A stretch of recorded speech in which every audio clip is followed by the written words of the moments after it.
Laissez tranquille Israël, s'il vous plaît. Hein. On n'est pas en train de parler d'Israël dans l'immédiat. C'est pas du tout le sujet de la conversation. Bon. Alors, on dit simplement que le fait qu'une influence soit ancienne ne change rien au problème et que si les anglophones ne veulent plus employer des mots français, c'est leur droit. Mais ils ne pourront pas le faire, c'est impossible, mais c'est leur droit. On ne les oblige pas. Le pouvoir est d'autant plus fort que les gens qui s'y soumettent n'y sont pas obligés. Quand vous avez un pouvoir qui est juste en face de votre nez, c'est un pouvoir. Mais s'il se perpétue sur des siècles, là, c'est encore plus grand pouvoir. Oui, ça a plus de puissance. Oui, paradoxalement à ce que dit Mathias, qui lui pensait que puisque c'était un pouvoir ancien, il n'était pas important. Ouais. Mais au contraire, il sera aux oubliettes. Plus il perdure, plus il est fort. Au contraire. Mais un pouvoir est d'autant plus faible que celui qui doit s'y soumettre pas. Alors on retombe dans le problème de la Nouvelle Alliance. Normalement, un pouvoir est fort quand on ne peut pas y échapper. Et bien justement, c'est le cas. C'est le cas. Le pouvoir du français est tellement fort sur l'anglais qu'il est impossible d'y échapper. Je dis bien impossible. Si vous voulez que je vous fasse la démonstration avec un bouquin anglais, c'est invraisemblable. Mais tous les trois mots, hop, toc, toc, il faut souligner. Donc voilà un pouvoir qui est absolument colossal. Mais pourtant, c'est nous qui apprenons leur langue et c'est eux qui... Mais en apprenant leur langue, mon pauvre ami, on apprend des milliers de mots français. Oui, mais enfin bon, la grammaire, quand même, la prononciation... Mais qu'est-ce qu'on s'en fout? On n'est pas en train de taxer leur grammaire, on est en train de taxer les mots français. Attendez, justement, c'est là qu'il y a un changement. On n'est pas en train de dire qui parle l'anglais ou qui parle pas l'anglais. Oui. Ça, c'est de la conception.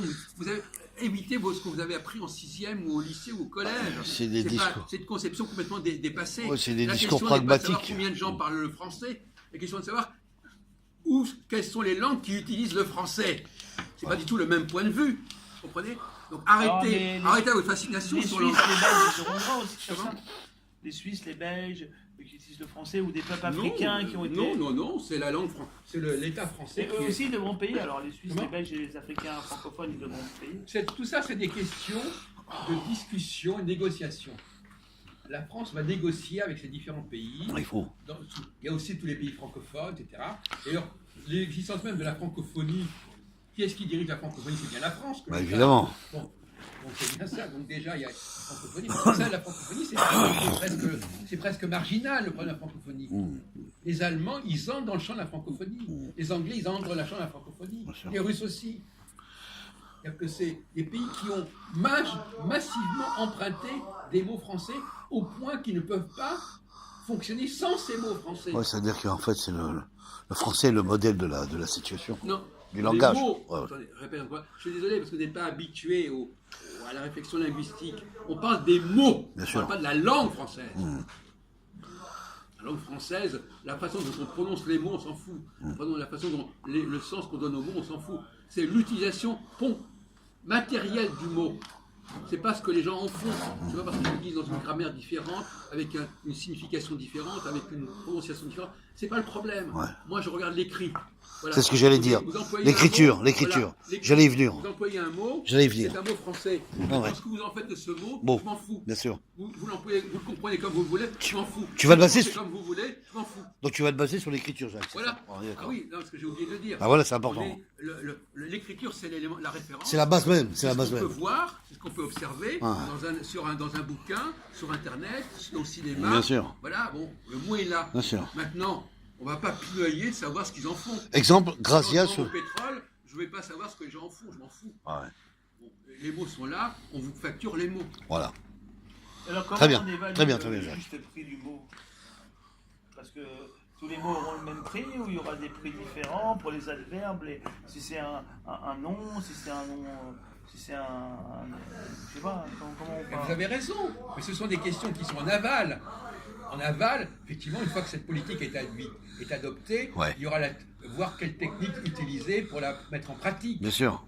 Il y a des débats linguistiques qui peuvent être extrêmement pointus. Sur des livres, sur des magazines, sur des... Parce qu'en plus, il y a aussi la question... Enfin, moi je veux bien qu'on discute de ça, Ouais. mais une fois qu'on a accepté le schéma général, Ouais. après on peut se demander comment ça s'applique, comment ça se décline, comment ça se conjugue, je veux dire, Bien voilà. Non, bah, ça vous avez le droit, mais vous n'avez pas fait une objection en disant, comme je ne vois pas comment ça peut s'appliquer, on ne va pas accepter le système. Vous acceptez le système et après, on voit comment ça s'applique. Ouais, bien sûr. Vous comprenez? Il ne faut pas quand même renverser la problématique. Maintenant, comment on va le faire, on verra comment on va le faire. La question des méthodes, bien C'est un sûr. autre problème. Comment, bon. Non mais c'est là aussi il y a un côté vicelard chez Jean-Paul. Comme d'habitude. Non mais toujours la même chose. Ah oui mais comment ça va se faire et quels seront... Alors on va se perdre dans les détails d'explications. Après ça t'as accepté le Mais principe. le diable se cache dans les détails. Non mais justement, ben oui, non mais justement. Mais t'as une tronche de diable, c'est ça qui est beau. Voilà. Non mais alors donc arrêtons de faire de la petite guérilla de merde comme ça. En disant qu'est-ce qui se passe exactement et qu'est-ce Ouais, qu'il n'y a pas des qu'on va réponses faire, solides. etc. Mais c'est la preuve de c'est la preuve de sophistication. Effectivement, il y aura des débats, il y aura des linguistes qui diront mais c'est pas, il y a des débats, c'est une guerre comme une autre. Il y a des débats pour apprécier la signification, l'importance, l'impact, etc. C'est évident. Une guerre linguistique, c'est tout un champ qui va être investi. Et vous vous rendez compte, Trump, quand il va tweeter, il va devoir sortir le porte-monnaie, ça va le rendre fou, parce qu'il tweete tout le temps. Mais je vous dis que l'occasion actuellement est idéale. Ouais. Trump s'est mis à dos au niveau commercial. Et moi, je dis que la proposition que je fais, elle a toutes les chances d'être acceptée pour le faire chier. Vu que son vocabulaire n'est pas très très grand, il doit avoir beaucoup moins de mots que les autres, il va payer peut-être moins. On n'est pas en train de faire payer les individus. On parle de faire payer les États. Les États sont responsables de la façon dont leurs ressortissants parlent.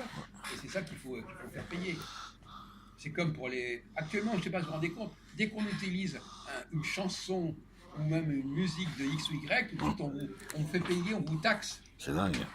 Alors pourquoi on pourrait aussi bien se faire taxer pour l'utilisation de tel et tel mot? Vous vous rendez Bien compte? sûr, dans la C'est littérature. non faisable. plus. Alors là, autant il y a quelques années, c'était pas possible. Aujourd'hui, l'informatisation est telle, la capacité de repérer l'utilisation sur Internet, etc., est telle qu'il n'y a aucun problème technique véritablement. Avec l'informatisation, on peut même remettre le marxisme en place Mais et se débarrasser du libéralisme. un détail important, Jacques, il faut savoir que quand même, l'écriture de ce que tu viens de tout citer jusqu'à maintenant a été mis en presse, enfin je veux dire en magazine ou en presse, quoi, voilà. C'est-à-dire en démonstration par rapport. Je veux dire, l'informatique lunaire arrive bien après pour les écritures. Et alors? Non, je veux dire par là que dans l'évolution de notre pays, de ce qu'on a créé, nous, les gens, c'est que dire l'écriture, elle se base sur le papier dès le départ, et puis après, elle a vite évolué, quoi. Enfin, elle est vite montée en... Oui, Enfin, on voilà. le sait, ça, je sais pas où est, Non, mais d'accord, je sais pas ok. où est le problème. Non, mais c'est- Franchement, le truc amusant, c'est justement, on pensait, il y a une vingtaine d'années, on pensait qu'on allait abandonner l'écriture, Ouais. on a été dans l'oralité, et c'est pas du tout le cas. Parce que le peuple, lui, on en a parlé à propos de la souveraineté, le peuple, lui, il a besoin de l'écrit. Les gens sont très visuels. Mais c'est logique. C'est logique, Et Jacques. donc, par conséquent, la Le nom question d'une de ville l'écrit, est- elle n'a pas disparu. Le nom d'une ville est en écriture. Si tu enlèves la pancarte et le nom de l'écriture, voilà. Comment les gens vont s'orienter? C'est un exemple. Bon, voilà. Bon, c'est un exemple. Non, mais je suis désolé. Ah, d'accord. L'édition papier n'a pas disparu Ouais. parce que les gens continuent à lire des La bouquins. fois comme ça là, il voit nos vidéos, il va rigoler. Non. Je te parlais. Bon. Ok, Non, mais je comprends que les gens n'ont pas forcément une bonne culture linguistique. Ouais. Ils n'ont pas une réflexion linguistique au point. C'est pour ça que quand on discute ces questions-là, on entend beaucoup de bêtises. Bon, il faut réfléchir, ces questions linguistiques sont très sérieuses. Et on parle du lexique. On ne parle pas de la façon dont les gens construisent des phrases, comment ils prononcent les mots, comment ils conjuguent. On parle du lexique.